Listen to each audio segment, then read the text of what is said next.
Hey guys, how's it going? If you're here in Vancouver, the weather really sucks today. We got some snow. I hate snow. I don't mind it up on the mountain, but I hate it here because the roads just get so gross. It's just terrible. But hey, have to put up with a little bit of snow now and then. So I hope you guys are having a great start to your week. I am. I went to CanFit Pro this weekend, which is a conference for fitness professionals to learn more workouts and also to learn how to run their business and that kind of thing. So, got a ton of great ideas from some really awesome, inspirational people. So, I'm totally psyched for this week coming up. I'm going to start implementing some new stuff, and I'll keep you guys posted on what I'm going to be doing. Hey, Don. Hi, Ao. Hey, Ryan. How's it going? So, yeah, I'm pretty excited about my weekend. It was really, really good stuff. And there's nothing better than seeing people in your field who are really inspirational, just getting really great ideas from them and just feeling really excited about what you're doing again. Because it's easy to feel kind of stale when you're doing the same thing every day. But then you go to one of these conferences and you feel awesome. So, one of the things that was I kind of hear from a lot of people, I felt it myself as well, is you ask yourself, are you actually on the right path? Are you actually doing the right thing? And this could be, it could do with your business, it could do with your new fitness regime. Maybe you're thinking about moving and you're just thinking about making a big change and you're trying to figure out if you're actually on the right path. And it can be confusing because some of the signs that you're on the right path kind of make you feel like you're not on the right path. So I thought I'd talk a little bit about that today. Hi, Ron. So one thing, if you are always feeling uncomfortable and you are second guessing yourself all the time, good chance that you are on the right path. So I know with myself, I'm always second guessing myself. I'm always thinking, should I be doing this? Should I be taking this risk with running my own business? But this is good. It's good if you're feeling that way because all that means is that you've stepped out of your comfort zone into the unknown discomfort zone and you're making strides towards what you want to do. And of course you're going to be uncomfortable. This is new territory for you. You don't have anything to compare it to. There's no way you can know if you're doing the things that you're supposed to be doing correctly. You have to try. You have to fail. Fail is good. And then you try again and you just keep going. So if you're feeling that discomfort and you are second guessing yourself, chances are that you are heading the right way. So the thing is to stick with it. So don't totally freak out and just run away. Like stay in that discomfort. It's a good thing. Remember that discomfort means you are growing, and when you're growing, you're going to be succeeding. You'll also notice new people and new opportunities coming into your life that you didn't really expect but are just so perfect for what you need right now.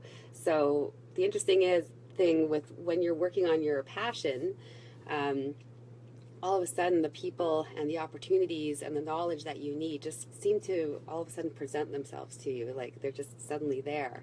The thing is that they were there all along. It's just you weren't open to seeing them. So when you're really on the right path and you're really following your true passion, you open up to these new people, these new ideas, this new knowledge, and it's just like it almost magically appears. And you're like, wow, that was perfect timing.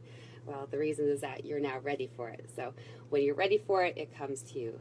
And I hope that doesn't sound hokey, but it's true. It's happened to me many times over the years. Hi, Diane. So another sign that you're on the right path is you're exhausted all the time. So you might be physically exhausted, maybe even mentally exhausted, but the difference is that you don't care. You know that you're on this path.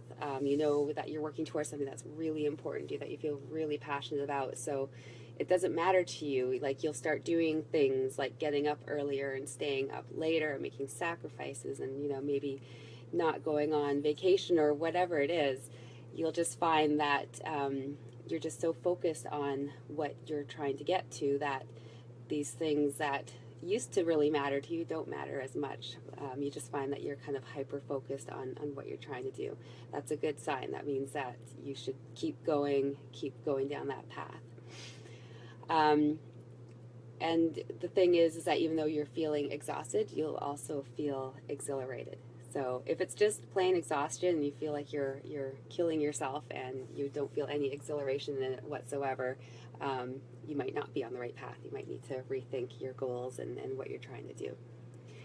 So a lot of for when you're starting a business or starting anything new, you'd have to accept that you're going to be uncomfortable because it's new, and it's good to be uncomfortable. You kind of have a choice. You can either get uncomfortable and see some really great things happen, or you can stay comfortable and wish for some really great things to happen. And when you're wishing for them to happen, they're not going to happen. You got to go out there and get them. And that means taking some uncomfortable steps and putting yourself in situations that you might feel really nervous about, and things you don't really want to do, but you do it. You go out there and you do it. I know over the past years that especially the past 4 years, I started my business about 8 years ago is when I incorporated my business, but I opened my studio about 4 years ago, and that was probably the scariest part of my career yet. I mean, before I opened my studio, it was like I could kind of second guess myself, but it wasn't a big deal because there wasn't a big financial obligation or anything like that. Whereas when I decided to open my studio, I was all in, and I felt some fear and discomfort I'd never felt before. But I stayed on path. I reached out to people. People were there when I needed them. The knowledge that I needed was there when I needed it, and I just kept going forward. And even when I was questioning myself and feeling really freaked out, I knew that it was a good thing to feel that, and that I just had to keep going forward. And not to say that I never toyed with the idea of giving up, because yeah, I did many times. I thought, I don't know, I don't think this is going to work. I think I better get out. But luckily, I was able to take a breath and really think about what I really wanted in my life, what I want for myself, what I want my life to look like, 5-10 years down the road. And I was just able to get through that discomfort and push on. And yeah, I've met some amazing people, learned some amazing stuff, and super excited and happy to still be doing what I'm doing, and still super uncomfortable most of the time. So that's okay. I can accept that. And opening a business, being an entrepreneur, it's not for everyone. Not everyone's personality is suited for that type of thing. So you could also apply this kind of thought to anything big that you're doing in your life, whether it's changing your lifestyle, moving, anything like that. This can be applied to that as well. So you got to get comfortable with being uncomfortable. I tell my participants in my classes that quite often. Get comfortable with being uncomfortable. It's okay. It means that changes are happening and great things are going to come out of it. So, go after your passion. Don't let anyone or anything hold you back. This is your life. You got to go out and you got to get it, and you can and you will. If you really want it, you will. You'll find a way. That's just what happens. Hi, Kelly. Hey, Anne. Hi, Annette. Oh, hi, Natasha. When are you going to come back to class? Hoping to see you again really soon. So I got to go and get ready for the rest of my afternoon. Great to be chatting with you guys again. I'll be back again tomorrow to talk about something else, and I hope you have an awesome afternoon and evening. See you guys.